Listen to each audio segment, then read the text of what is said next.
Perfect. Okay, so it looks as though we are live. If you are joining us live, can you please let me know? Just let me know that you're here by giving us a little like or a comment, say hi. Let us know that you are here. If you're watching us on replay, give us a hashtag replay, and that way we can tell that you're watching. And both Fiona and I will be looking back at the comments and we'll be commenting, replying to your comments as and when they come in. So I'll just make sure that that we do have eyes on us. So I'm just waiting for somebody to let us know, and then hopefully we'll be able to start. So yeah, do just give us a little like so that I know that we can continue, because otherwise we'll be talking to ourselves. It'd be particularly great. And if you've got any questions, please do just put them in the chat and we will try and answer as many as we can. We're hoping for lots of questions today. Yeah, definitely. Right. So, hey, there we are. Brilliant. People can see us. So I am absolutely thrilled that today I am joined by Fiona. And I'll let you introduce yourself, Fiona. Okay, so I'm Fiona and I run Mills Tutoring. I have done a live before on this group, so this is my second one. I've been helping children prepare for 11+ assessments for independent and grammar schools for the past 10 years, as well as helping parents support their children and choose secondary schools. I'm based in London, and so most of my students are looking at schools in and around London, but I have tutored children all over the UK and internationally. I also work as a lawyer for a media company. I trained as a solicitor in London and I worked in law firms for a few years in London, Singapore and Sydney. And now I do the tutoring part-time and the lawyering part-time. Which sounds very, very busy. Hopefully anyone who's joining us is probably aware of who I am. I pop up a lot on these videos, but my name is Gemma Zoe Smith and I run the Education Hotel. And the Education Hotel helps students from ages 6 all the way up to 18, but usually looking at exam points. So we do the 11+, 13+, 16+, as well as GCSEs and A-levels.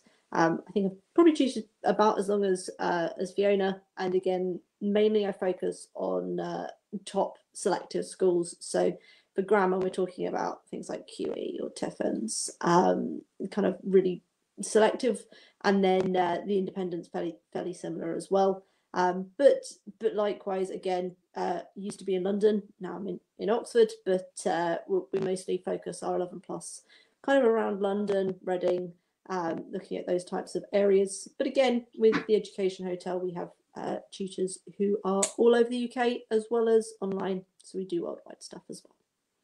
All right, and today we are both here to talk to you about English. So I think 2 weeks ago I was here talking about raising your scores in math, and I'm back, but I've brought somebody with me to talk about English, which is useful because personally as a tutor, I typically focus on the math, I focus on the verbal and non-verbal, but not so much the English. I have tutors who focus on the English, not me. So it's great to be joined by Fiona, who really knows her stuff when it comes to English.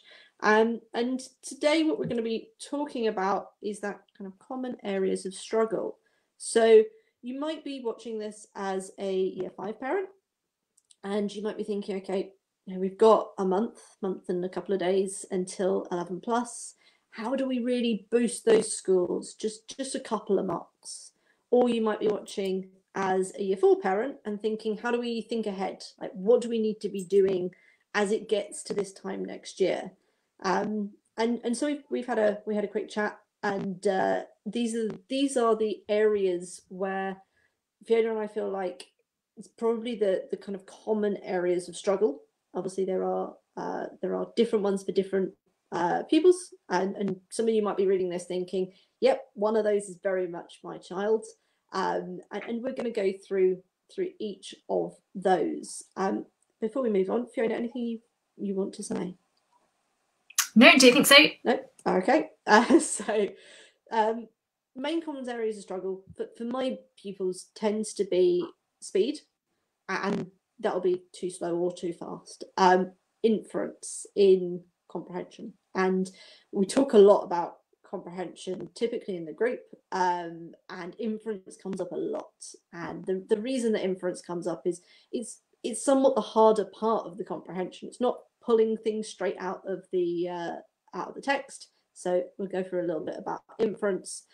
Lackluster creative writing. So Fiona's going to talk to us about how to really boost your vocab, to boost your grammar, to make sure everything is really nice and crisp and high scoring. One of the things, again, that my pupils bring up is getting stuck. So as you start to get onto the really complex comprehensions, what happens if you get stuck? It's a bit of a worry for a lot of parents.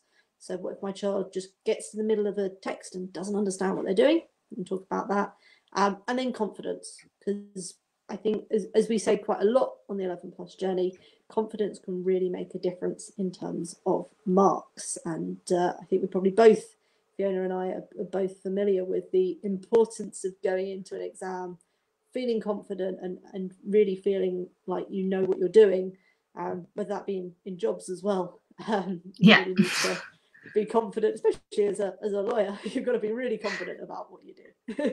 And I think confidence is built as children. So if we can get our children feeling confident now and getting them using different strategies of how to overcome problems, then they're likely to be more successful when they get into secondary school, and then also when they get into jobs as adults. All right, so as we said, if you do have questions, do pop them in the chat, because we'll have some time at the end to talk about them. But if we first of all go to speeding up and slowing down, this is our issues over speed. And again, regardless of whether you're a year 4, if you're a year 4 parent moving into year 5 and you are thinking of putting your child into doing some practice papers, maybe starting with 10-minute papers, moving up to like a 30-minute, you're going to come across this issue. You might be a year 5 going into year 6 parent and find that this is quite a common issue. Usually a child will fall into one of two camps. Either typically they won't be finishing, so they are a little bit on the slow side, meaning that they might not get through to the questions at the end, and that could mean not finishing the paper or rushing through and really just giving a guess for the last, say, 5 or 6.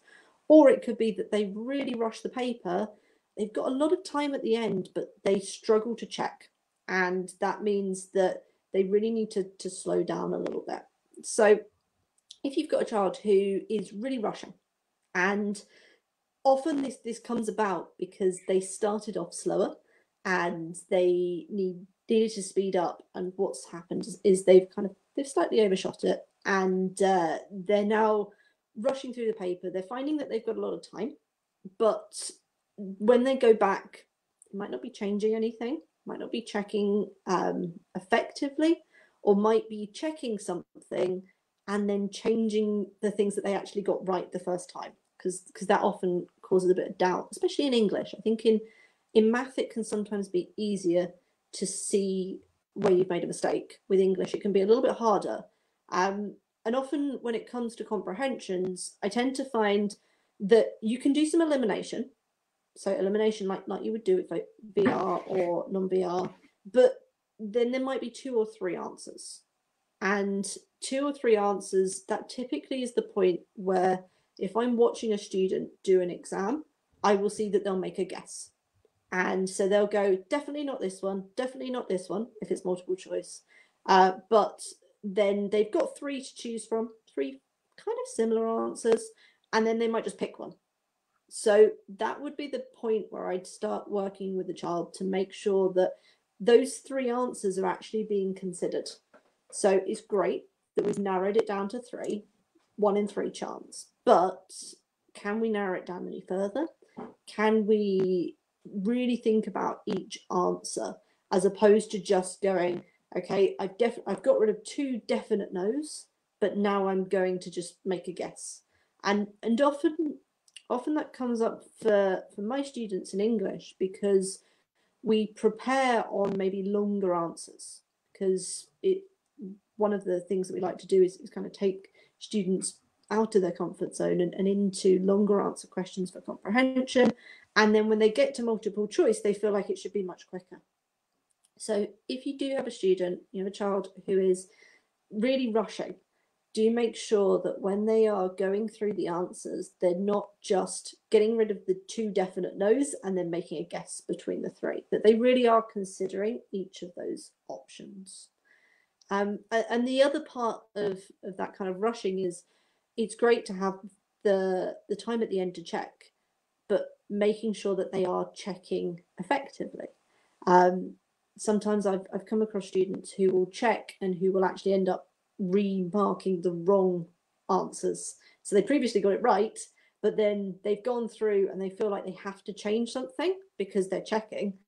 And that means that they might doubt themselves, and then they might end up doing the question again and maybe deciding that it's a different answer, but actually the previous one was correct. So with checking, it tends to be, for my pupils anyway, making sure that the right questions are being checked. So if you consider it a comprehension, whether you've got 1, whether you've got 2, as per some of the more recent changes or kind of adaptations, we've got certain questions that maybe your child wasn't so sure on, and I think most people will circle if they don't know. So making sure that they're going back to the ones that they definitely weren't certain on, and making sure that those are the ones that they are looking at before they start to check the rest. Because if you're checking the rest, you might be changing things that actually you were pretty certain on the first time. So that checking, you can go further. If you've got a lot of time that is left over, then you can circle if you're not sure, and I sometimes put a question mark if there was between 2, and that way you go back to the circles, see about the circles, go back to the question marks, see about the question marks, then maybe look down. Yeah, and lots of people are saying when you narrow it down, you'll go for the wrong answer. So it's like 1 between 2, and you're not certain. You need to slow down a little bit with those. It's typically just because they found that it's 1 of 2, and then they just go for 1. And they don't necessarily think about what answer that could be, and really put some time into it. Obviously not too much time, because we're making sure that it's within time, but making sure that they really have considered the answers, not just narrowing it down and then guessing between 2. I don't know if you've got any further comments on that, Fiona, on those.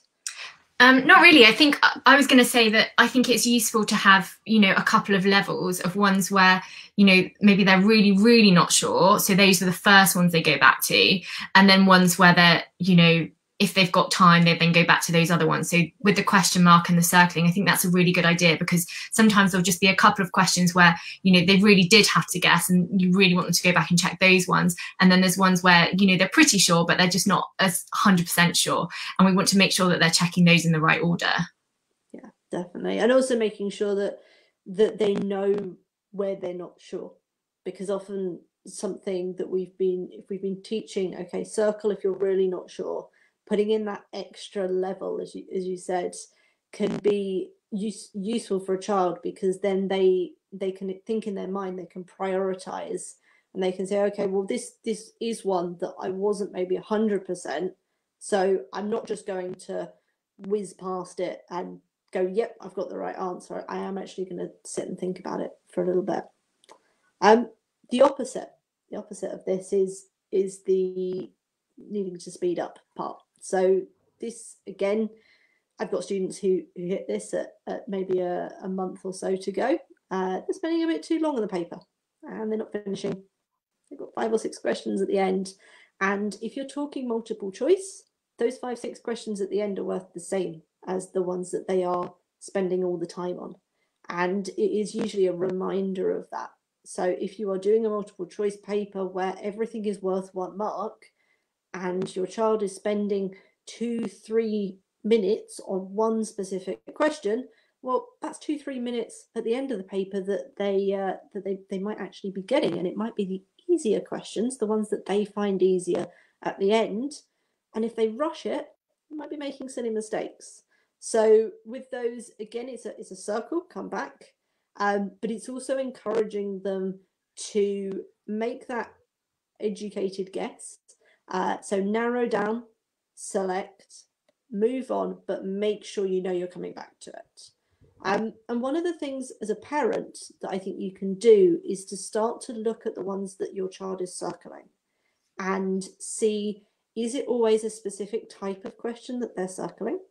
And if you're looking at it with them together, why did they circle that question? Was it that they were really uncertain on what the question meant? Was it that they really weren't certain of one or two of the answers? Maybe there's some words in there that they don't understand. Maybe it was that several of the answers sounded like they could have fitted. But if you can start to understand why it is that they have circled those, then you can start to put a bit of time into tackling that style of question. So if you're looking and you're seeing, okay, everything that they're circling, all of it is to do with vocabulary, then that shows that maybe you need to work on the vocab. Or, you know, everything that they're looking at is to do with the emotion of a character. Then again, you can look at how is that character feeling. You can look at focusing on that in your revision. And so making sure that that you, when you're circling, you're going back and you're looking together, because you are a team for doing 11 plus, you and your child, and making sure that you can understand with them, how is it that they can speed up, and how is it that if they're speeding up and they're circling it, then why are they circling it? Why is it taking them that long? So often when it gets to the point, if a student's spending too long on a paper, what I'll do with English is I'll split it. So I will split it into, if you've got close and comprehension, or you've got creative writing, comprehension, you split the paper and assign each part of it different times. So say it says on the front of the paper that the comprehension is due to take 20 minutes and the creative writing is also due to take 20 minutes, then split it and send them out as two separates and see where they need to be. Or if you're going to do a 40-minute, have a timer that goes off at 20 minutes and see where they are. So is it that the comprehension is taking just a bit too long? Is it that they've actually rushed the comprehension? They've ended up on the creative writing at 20 minutes, and actually that's a different problem. But you couldn't tell because, as far as you're concerned, they're not finishing the paper. So really segment the paper and find out where they're spending too long, and then just tackle those specific areas. So those specific circles. Again, is there anything that you'd want to add, Fiona? I was just going to say about children that are just generally a little bit slow. Sometimes I find that it's just that they're generally a bit slow and we just need to kind of speed up their sense of urgency. And I sometimes find that things can help. Sort of things that can help are, you know, timing them at everyday tasks. So, you know, if it's getting ready in the morning or just putting stuff in their bag, or just to give them a sense of, you know, how long things take and trying to speed up a little bit. Because I think sometimes you can work with children, you can think, I know you can do this faster, but you're just not trying to do it faster. So I think, you know, maybe trying with some other tasks, because it can be a bit overwhelming if they're constantly timed everything to do with the 11 plus, and then working with them on questions and working out exactly, if you do it with them, working out exactly, okay, where could you have gone a little bit faster on this? Yeah, I think one of the other things, again, I know that some parents are really wary of this, but I like to do papers alongside my students. And part of the reason is that, A, it tells me where they're typically slowing down, because I can tell versus my pacing. But it also tends to encourage them to speed up a little bit, because they see somebody else moving through. And often that motivates them to try and get a bit quicker. I suppose it actually reminded me with kind of that students maybe are a bit slower elsewhere, and do think about distractions. So if your child is slow and it just happens to be in the summer, is that there's a lot of noise? Is that they're struggling because there's a giant window out front of them and they can see their siblings playing football? And that's not that they're slow, that's that they're distracted, and that's a different thing altogether. All right. Perfect. So we've got a couple of people who've been talking in the chat. Lots of people saying, yep, that when their child's going through, that the ones that they get wrong are the ones that they've circled. But that is what we would expect, ultimately, because those are the ones that they weren't sure on. What we're just advocating is going back to maybe a circled, maybe a star. Someone says stars, question marks, making that there is a level of what's to go back on.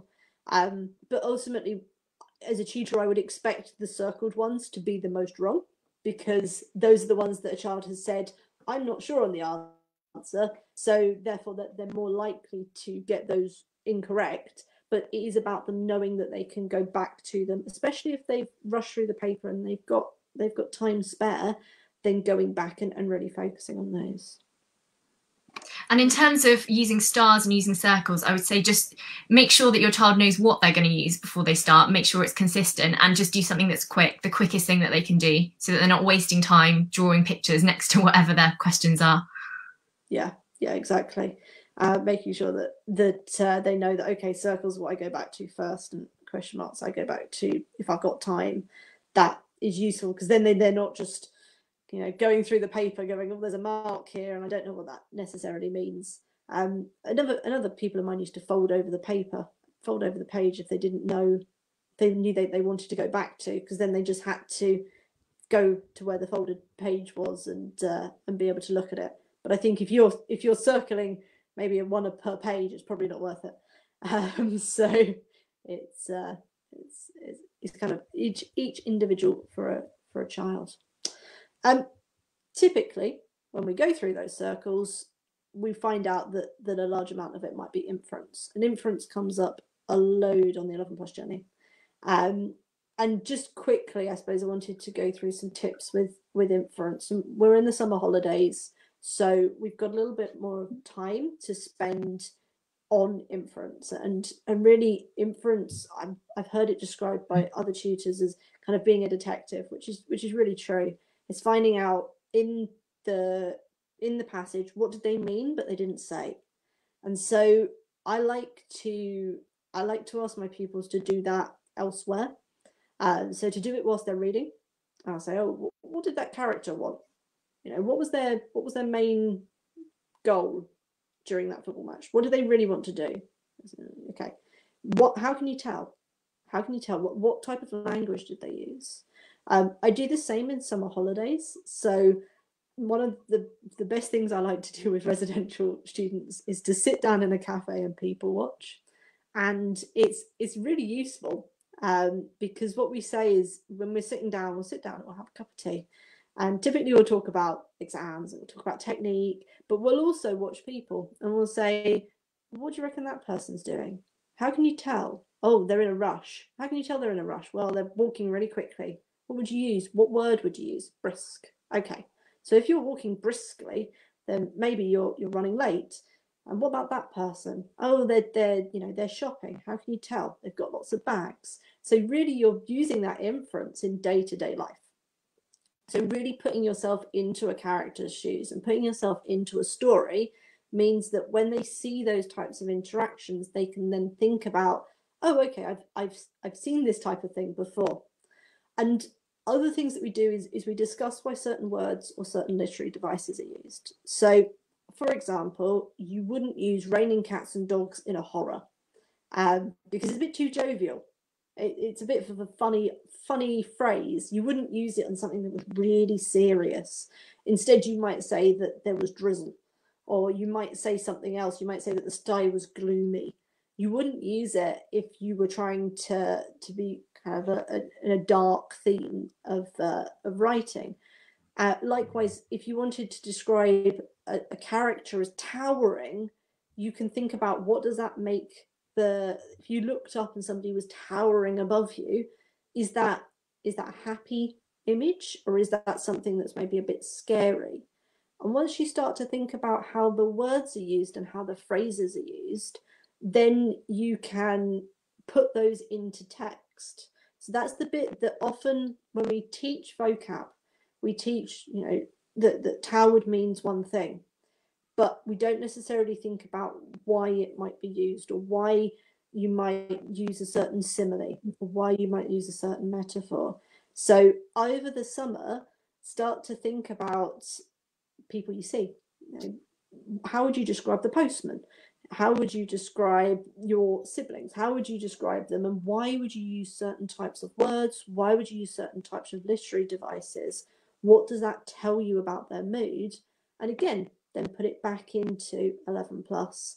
And that tends to help with the inference. They tend to be able to then link that to something that you might have seen or read or understood. So really practice putting your child into the character's shoes, and really working out why the author might have chosen to write using specific words or literary devices. Anything else, Fiona? I was just going to say that I often find with my students that it's useful to do inference questions with very short text if they're struggling. So particularly if you're doing standard format rather than multiple choice, often the inference type questions come at the end of the comprehension where there's more marks. And, you know, they've already had, 20, 30 minutes of answering lots of other questions. And so then they get to the end, they may be running out of time, and then they've got to, a 4 or 5 marker where they have to think a little bit more. And if they struggle with those types of questions, I sometimes find students will only write, a couple of lines and they won't get all the marks.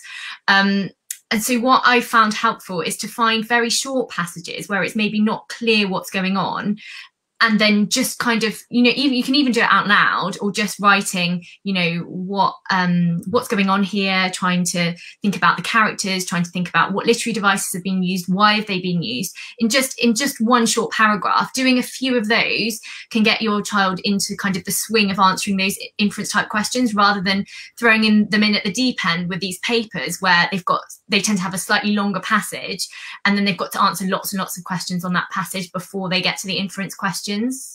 Definitely. I always say to my students, imagine me behind you going, why? So why? Because often for inference, they'll say, oh, this happened, but why?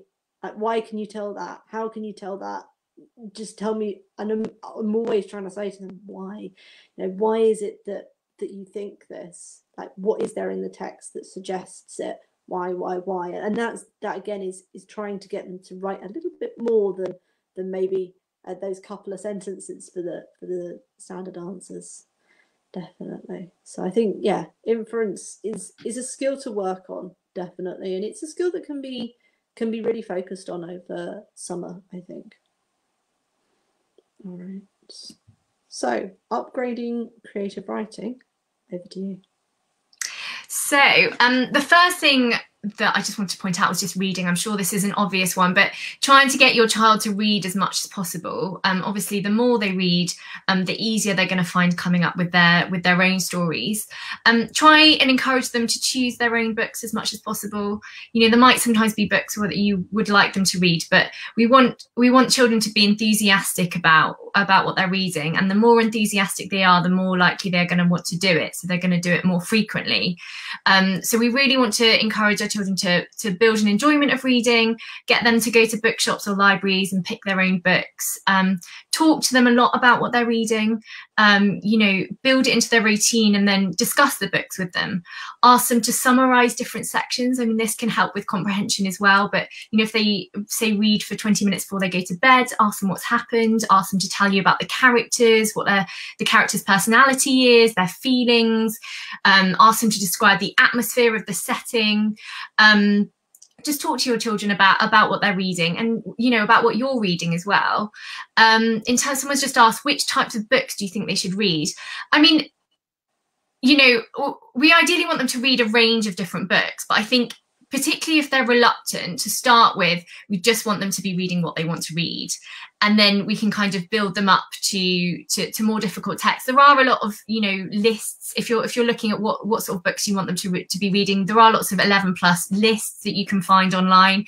But I think to start with, we just want to make sure they're reading what they want to read, and even if you're trying to encourage them to read more challenging books, we want to make sure that they are also getting to read what they want to read as well, because we don't want them to put them off.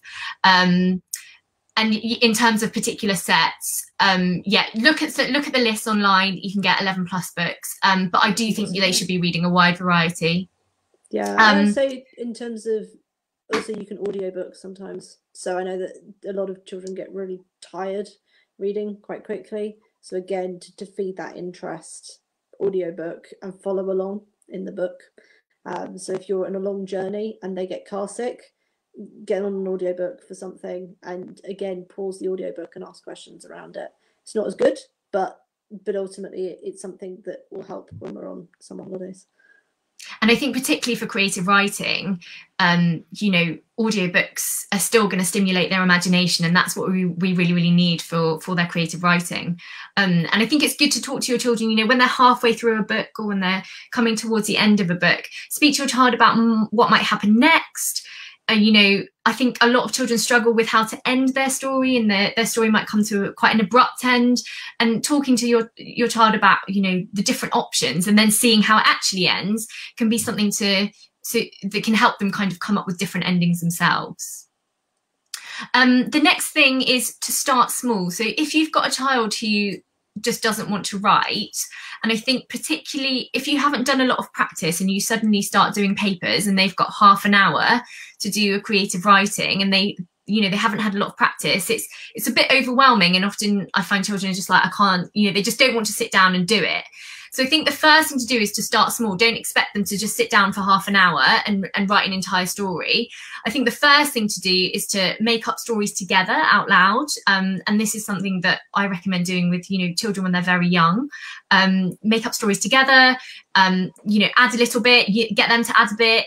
The next thing I would do is use pictures and videos and real life settings to stimulate your child's imagination. So I use Once Upon a Picture, the website, quite a lot with my students, and I will share my screen and get them to pick which picture they want to write about, because ultimately they're going to be more enthusiastic if it's a picture that they like. If you've been on holiday or you've been for a day trip and you've taken pictures, you know, use those pictures and get them to write a story based on that picture. And I think when they start doing the creative writing, start small. So just get them to do a paragraph and see if they can, you know, do one paragraph describing the setting, describing the atmosphere. And once they've done that, then, you know, you might then want to build up to 2 paragraphs where you bring in the characters and think about their personality, their appearance and their feelings. And once they've got into the hang of it and they kind of know what they're doing and the sorts of things that they should include, it's then not such an ordeal, and they're going to find it easier to write a few more paragraphs. And I think with this, it's little and often, because you don't want it to become an activity to dread. So, you know, build it up, do it regularly, and try and encourage them to kind of come up with a structure that they can always use. The other thing I'd say is if your child is quite reluctant, try not to critique every sentence. You know, it can be quite difficult not to say, oh, you can make this better, you can make this better, which is what we want, but don't do it too much if your child is very reluctant. To start with, we just want to get them writing. In terms of, you know, if you've got them writing and you're thinking, oh, I think they can do better, they can come up with better words, better description, think about different resources you can use. So lots of children have the Descriptosaurus, which is a good start if your child is struggling with description. And there are specific creative writing books out there that can help with that. It kind of helps children to improve using all the senses and to show, not tell, to use more exciting verbs and more precise adjectives, and kind of more relevant literary devices. The other thing I'd say is make sure your child knows different literary devices and is clear that they need to be using them. So I use acronym SOAP-HIM and get children to write it down at the beginning, and they can tick off which ones they've used. The same with sentence structures. Make sure your child is aware of different sentence structures that they need to use in their writing, and try and make sure that they mix them up a little bit in their creative writing. The next thing I would do is ensure that your child has a structure for their writing and they get used to planning. So, you know, it's very difficult to start a story with a blank page. So if you've got a structure that your child is going to use for every single creative writing that they do, and they know the first thing that they write down is this structure and their plan, it kind of gets them writing, gets something down on paper, and then it's easier to start. I have children, they write their structure and then they can tick things off. And if they've planned it properly, it means that they've got less time. They spend less time thinking whilst they're writing, because they've already done the thinking part, and they can go back to their plan and they can think about what they need to include, rather than having to think about everything all at the same time. And the last thing is, just to be clear, yeah, go ahead. When you say structure, just because I know that some of my parents say, does that mean you work the same story? But we don't mean write the same story when we say make sure that you've got the same structure. If you just no. Make sure that you know how many paragraphs you're writing, make sure you know what literary devices you're going to try and include, make sure you've thought about your vocabulary, make sure you've thought about your sentence structures. In terms of writing the same story, we don't want children writing the same story, but I think it is important for children to realise that they can reuse some of their ideas. So if they've come up with a really good sentence, or they've come up with a really good opening, or they've got a really good literary device or something they've used previously, they can use it again. We don't want them using it every single time they write a story, but the more they practice, the easier it's going to become, and the more they can think about what they've written. They can kind of take ideas from what they've read, and they can reuse those ideas when it comes to the exam. So it's not, they don't go into the exam thinking, oh, I've never done this before, I need to come up with an entirely new story with an entirely new setting. They can think about ones that they've previously done and use some of those ideas. Yeah, I say to my students,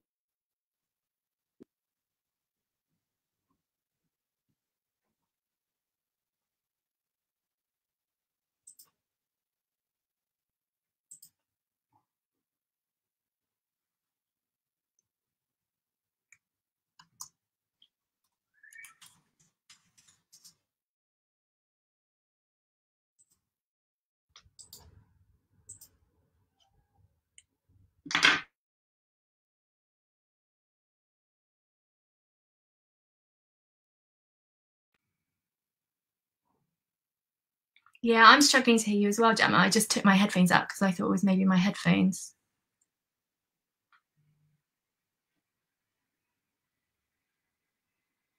Can everyone hear me okay?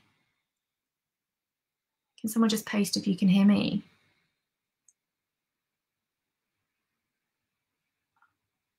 How strange.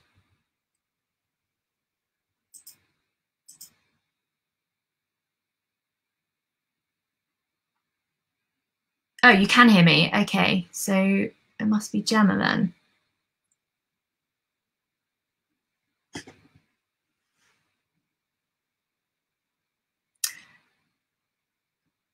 Okay, Gemma, do you want to go on the next slide while you try and get your mic working? And I'll cover widening vocabulary while Gemma tries to get her mic working. So the first thing I'd say is start early. So I think vocabulary is the most difficult thing to start late. So that's not something you want to cram towards the end. There are some other aspects of the 11 plus that are slightly easier to do later on when you're closer to the exam, but vocabulary isn't one of them. It needs to be built over a long period of time.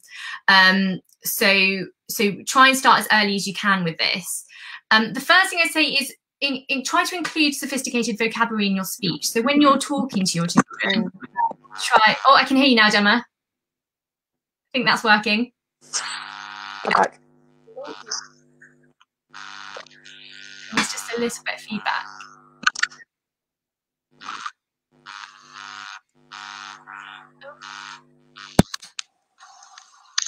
Can you say hello and I'll see if I can hear you? I don't think people can hear me. Oh yeah, no, we can hear you now. Oh, I can. Can everyone else hear Gemma? Oh. Okay.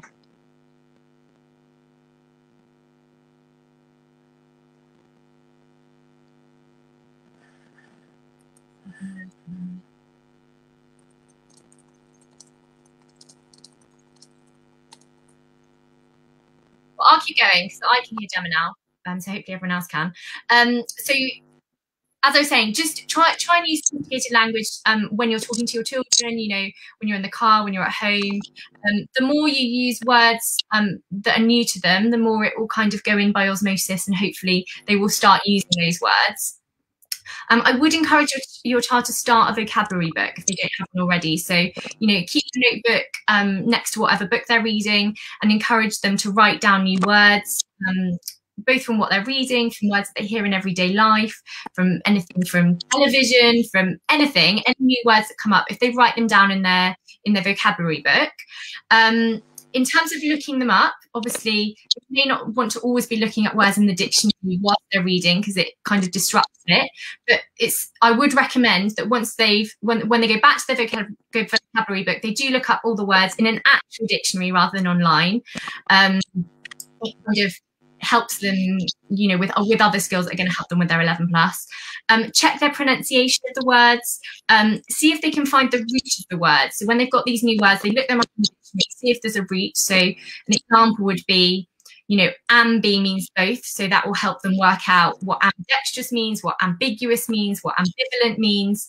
And, you know, that will, when words come up in the 11 plus, often it's words that they can kind of look at the core word, the root word, and then they can work out, oh, I know another word that's very similar. Maybe I can guess what the meaning is. When they are looking at words in the dictionary and they've looked at the root word, think about synonyms and antonyms. There might be some new words when they look up synonyms and antonyms. There might be some other new words in there that they can add to their list. And synonyms and antonyms do come up a lot in the 11 plus. Do encourage your children to write down words within a sentence. So it's really important that they understand the context. You often find that students maybe learn a long list of new words and they do know the meaning, but they don't know the precise meaning. So then when they use it in their creative writing, it's just slightly out of context. It doesn't quite fit.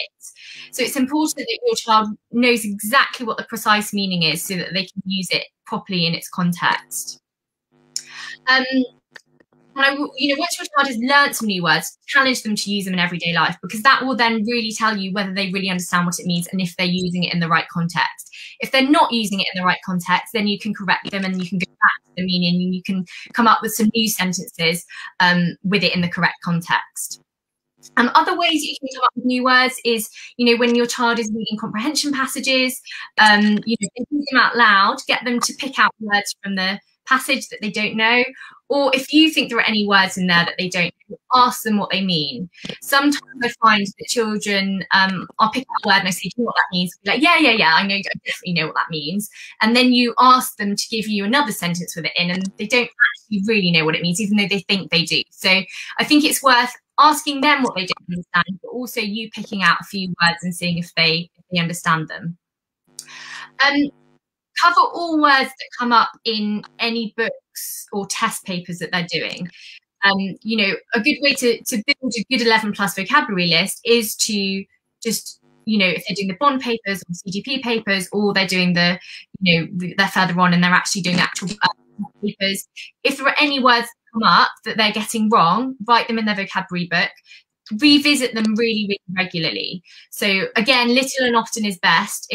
These words will only long-term memory if they, you know, look at them, have a bit of a break, look at them again, have a longer break, look at them again. So if you learn a new word on a Monday, you might go over it again on a Tuesday, then you might leave it for a couple of days, go over it again on a Thursday, and then you might leave it to say the following Monday or Tuesday, and that will give it time to go into their long-term memory. Don't do lots and lots of learning new words. Don't ever sit there for 30 minutes learning new words. It's better to do 10 minutes on 6 days a week than do 60 minutes all on one day. This is very much the task that needs to be done little and often. And be realistic. Sometimes I say to children, oh, you need to start a vocabulary list, and they'll come back to me this week and they'll be like, I've learned 40 new words.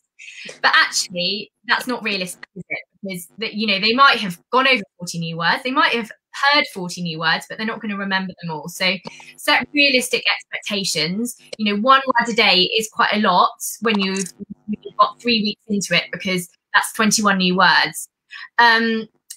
If you're struggling with words, there are lots of 11 plus vocabulary lists. I think the key thing to be aware of is that any words can come up in the 11 plus, and so there is no full and total 11 plus vocabulary list. You can look at lots of different words, but there could be new words for your child, and there's very likely to be new words for your child. And don't try to cram lots of words out of context. A few other things that you can do is vocabulary flashcards. They can be really helpful, and if you can buy them online, or your child can make them at home with new words that they're learning, and they can draw pictures of words. That can be quite fun if they like annotating, and sometimes if they've drawn their own picture, then they remember the words a little bit better. And the other thing I was going to say is just different games. So Scrabble, Bobble, they're great. I volunteer in a primary school, and at the end of term I spent a whole session playing Bobble with a group of Year 5s, and they loved it. So I do really recommend that. Is there anything you'd like to add, Gemma? I think I can now hear you. Hopefully. Can people hear me? I don't know. I think so, yeah. Okay. Paul's kind of sit down. Yeah, I can hear you, Gemma. You can hear me. Okay, perfect.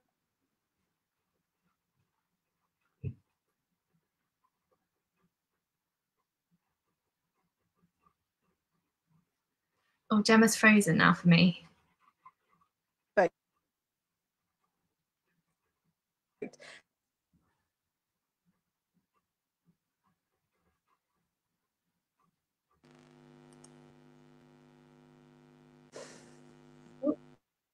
Are you there, Gemma?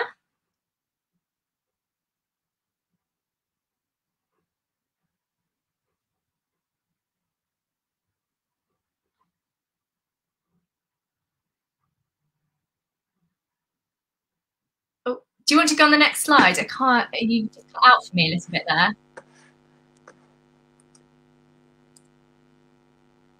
Okay, so the next slide is grammar and punctuation. So there are a variety of things you can do with this. What I recommend first of all is make sure that your child is allowed. I think it's quite tempting when your child becomes quite a fluent reader and you think, oh, you know, they're really good at reading now. It can be quite tempting just to allow them to read silently and listen to audiobooks, and you can kind of think, oh, you know, they enjoy reading, I don't need to get involved. I think it's really important, even as your child gets a little bit older, that you are still listening them to reading out loud, and you still read to them. So they do a bit of a mixture of reading aloud, reading silently, and listening to others read.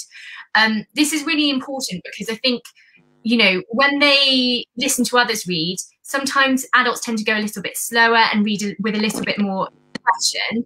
And this then makes it more obvious where the punctuation is. Sometimes I find when children become quite fluent at reading, they read out loud and they just read really, really, really fast, and they don't pause where there are commas. They don't show you where there's an exclamation mark or a question mark. And then when they're writing, they get a little bit confused about which punctuation they need to use where. Whereas I think if you're really encouraging them to stand up, perform, you know, they don't have to perform every time they're reading, but if you say, oh, imagine you're reading to someone and, you know, they really, really need to get the feeling of what's going on, you need to read slowly, and that can really help with then their grammar and their punctuation, because they then know, you know, where the punctuation needs to go. Also check their pronunciation, that really helps when they're reading aloud as well.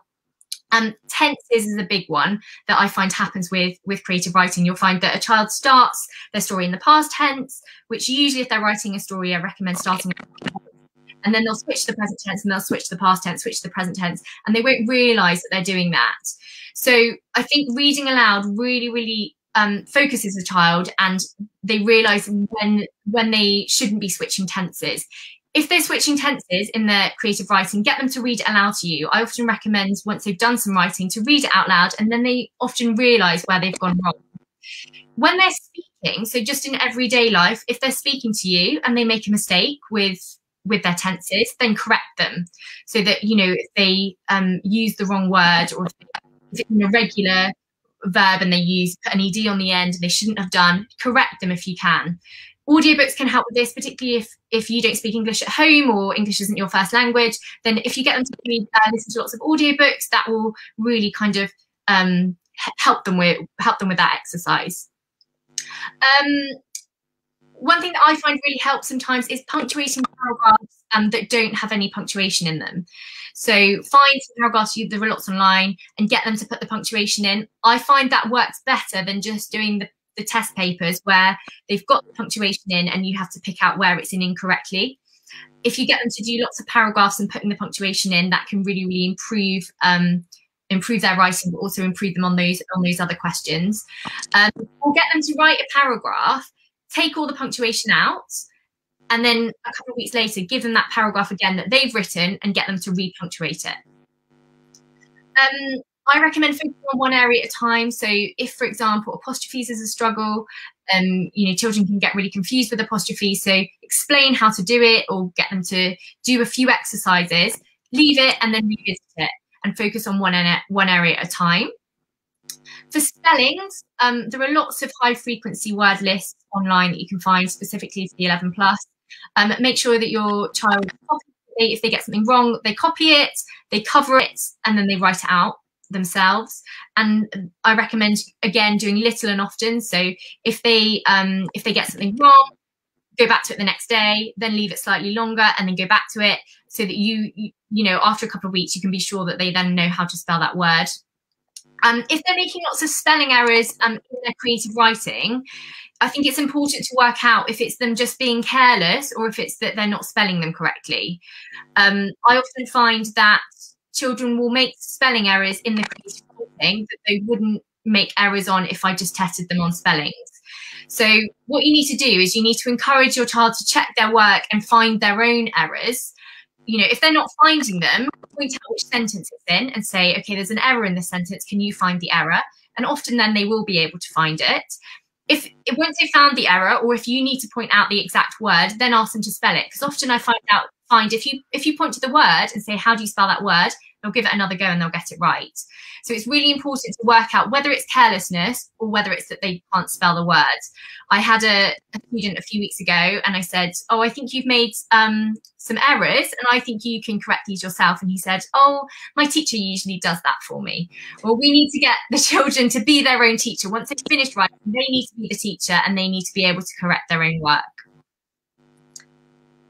Is there anything that you'd like to add, Gemma? Hopefully people can hear me now. Yeah.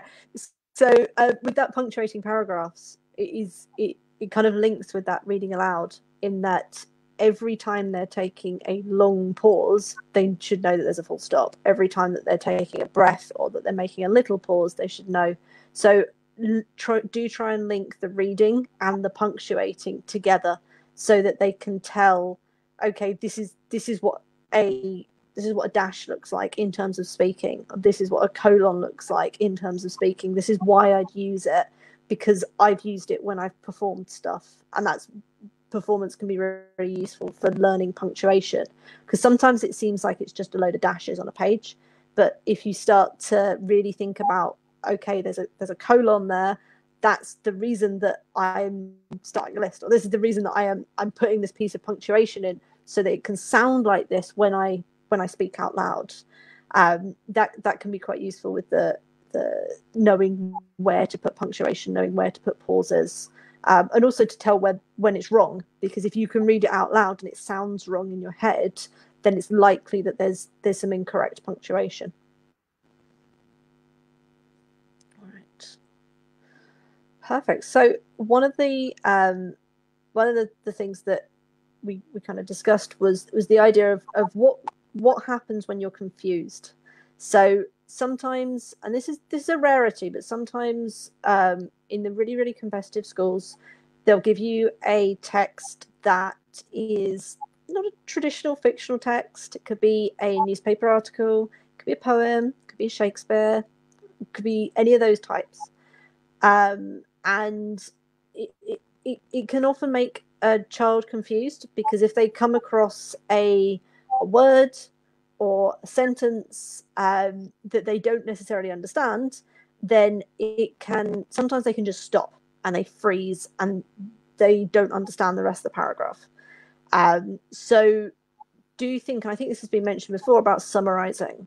So if you're working through tricky texts and they're struggling, then think about summarizing each paragraph or why each paragraph is written. So I recently saw with a student, It was a newspaper article about aerial adventure, I think is what it was, and they meant it was like going through the city and going through on top of buildings, but they really struggled because there were some words there that they didn't understand and they froze.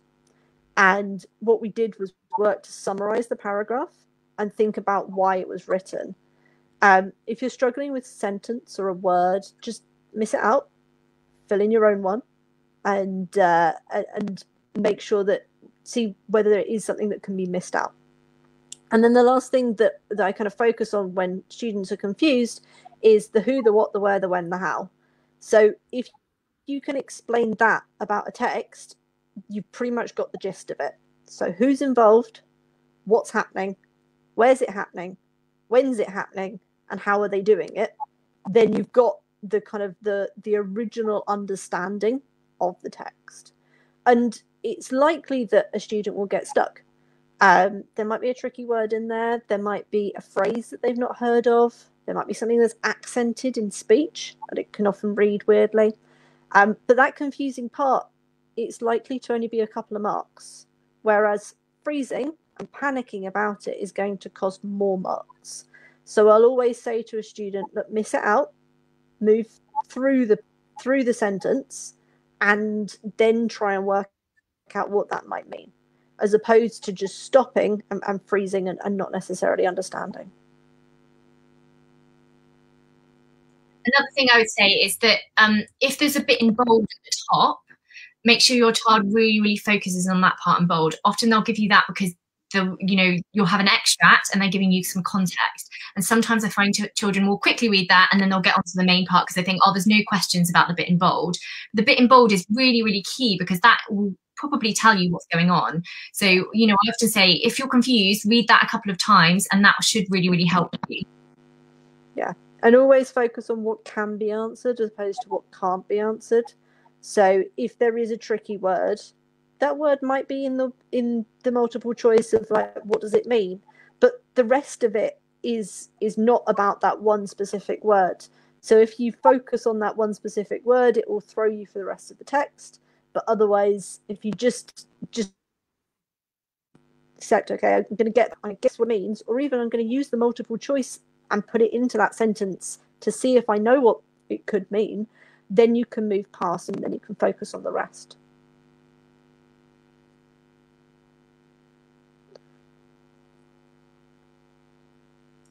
Okay, so working on confidence. So the first thing I say is make sure you start your preparation in plenty of time. So we don't want cramming at the end. They're only 10, 11, and there's too much to cram at the end, and it's going to really, really put them off if they haven't done any preparation and suddenly you put a full test paper in front of them and they haven't covered half the topics. So you start your preparation in plenty of time. Make sure you work on the basics before doing any test papers. Has covered all the topics, is kind of aware of the types of questions that's likely to come up. This is before doing any formal test papers, so make sure you've done some books or kind of practice questions before you go on to the formal test papers.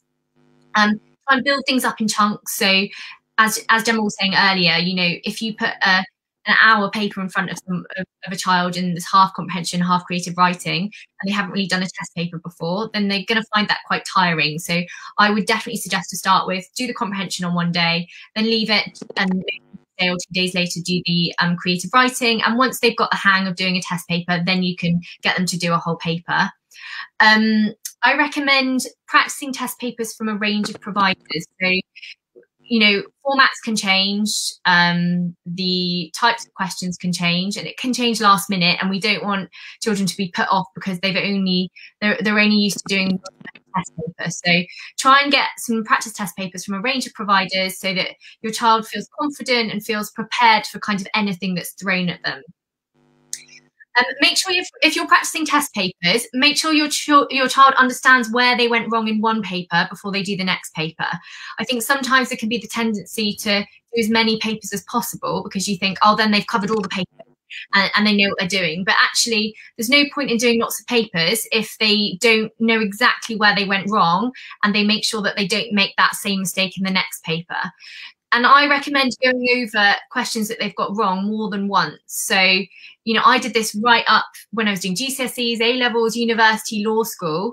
You know, if I got a question wrong in a past paper, I would flag it, and then I would read the answer. I would think, okay, I've got that. I do something else. I would then go back to it, and I would then, you know, right up to the exam, I would have flagged all the questions that I've ever got wrong. And I would need to make sure that I could cover the answer and I could answer that question perfectly. We put it in a little book. So a Yeah. little book full of all the questions you got wrong. It's a perfect revision. It's your personalised revision. Yeah, exactly. So make sure that your child really understands where they've gone wrong, and don't just go over it once. It's important that you keep going over it again and again until they feel really confident that they can answer that question perfectly. I recommend not doing lots of, you know, giving your child a score as soon as they start test papers. So, you know, if the child is not scoring, you know, really high marks, we don't want to be making them feel a bit demoralized by giving them their score. So, you know, obviously you want to know what their score is, but we don't need every single time that they've done anything or any book to be giving them a mark, where they can, you know, we want them to see where they've gone wrong, but they don't necessarily need the score. Obviously towards the end, then that can be really, really helpful, but not all the time. Make sure your child is clear what to expect when they go into the exam. So you might want to do a formal mock. Lots of tutors do formal mocks, or you might just want to do a mock at home where you get a past paper and they sit down somewhere quiet, they've got their watch, they've got their stationery, they've got their water, and it's as if it was in an exam condition. I do really recommend doing that either with a formal mock or just at home, just to make sure that they know what it's going to be like under pressure. We also do a drive-by. So we recommend for parents to do the drive that you would do if you're taking the exam, because that way they know exactly what's going to happen on the day. Because ultimately everyone finds it a lot more relaxing if they know what's going to happen. So if they know that that's the drive you're going to do, or that's the train you're going to take, and where you're going to be whilst they're in the exam, what's going to happen when you pick them up, you don't have any worry around that stuff. So it's all being gone through. Yeah, and try and get them excited rather than nervous. I know they're obviously naturally going to be nervous, but, you know, get them to visit the schools, the websites, do open days. I know some online at the moment, but try and get them as excited as they can, because, you know, if they really, really want to go to a school, then, you know, they're going to put the work in and they're going to feel more confident. The obvious things like making sure they're sleeping, they're exercising, they're eating properly, and one other thing that I was going to say is just make sure that they're doing a range of other things. I know at the moment, particularly if your child has got exams in September, there'll be lots of pressure on doing, you know, lots and lots of work now. But we do need to make sure that they're still, they've got other hobbies and they've got other things to focus on. I think, you know, your child's whole self-worth can't be the exam. So, I mean, this is a real issue for lawyers, and is actually one of the reasons why I have my business and I do my lawyering. If something's not going well in one of them, I've got the other one as well. So, you know, if on the day your child feels like they haven't performed, they're not going to be too demoralized if they've got other focuses as well. We need to make sure that everything is not just the exam. And the more time that they spend focusing on the exam, the more they feel like that. And the last thing is just be realistic with expectations. So, you know, they're only 10 or 11. You know, it's a struggle for adults to spend hours and hours every day revising or working. So, you know, we need to be realistic with what we can expect of them. And that kind of goes back to start preparation in plenty of time. You know, I can sometimes be a bit last minute with things. And I wouldn't be getting my child to do everything last minute. Yeah. I think I know that Sheena and I have run a talk in the group before about like what to do the week before. So if you are a parent that's taking the exam, that should be on the videos. But things like talking to your child about what's going to happen if they haven't done a mock, so they know that there's going to be lots of other children. I work mine through like a visualization, so they visualize themselves going into the school, and they visualize themselves taking the paper, and they visualize themselves coming out and having tried their best and going off, and just purely that being able, getting your mind ready for it can help any kind of last minute panics on the day. So really making sure that they are prepared on what to expect, and really that they know exactly what's going to happen, and that they're happy with what's going to happen. So they're not worrying, you know, am I going to be late, or what am I going to have for breakfast? Because those tiny things, they seem small and insignificant. They can make a big difference to a child, because if you've not got the right thing, it feels like it could all go wrong. So making sure that they know exactly what's happening, and they know that, you know, you don't just see them as that exam, but that you see them as a whole person, and that you are proud of how far they've come. And that would be the thing I'd be focusing on over the next month, is really looking at progress and showing them how far they've come, and look at how well you've done, and look at, you know, what you are achieving, and really focusing on how much they've learned, as opposed to necessarily focusing on the scores. As you said, you know, it doesn't need to be, you are now achieving this percent. It's, look, you've now mastered speech marks. You know how to use this. You know, this was really tricky when we first of all started, but you've really got it. So lots of praise, lots of encouragement over this last month. Really build them up. Right. Perfect. So I think we've hit about an hour. Hopefully, despite the slight speech issue halfway through, Fiona managed to carry on. So hopefully we have imparted some knowledge around English.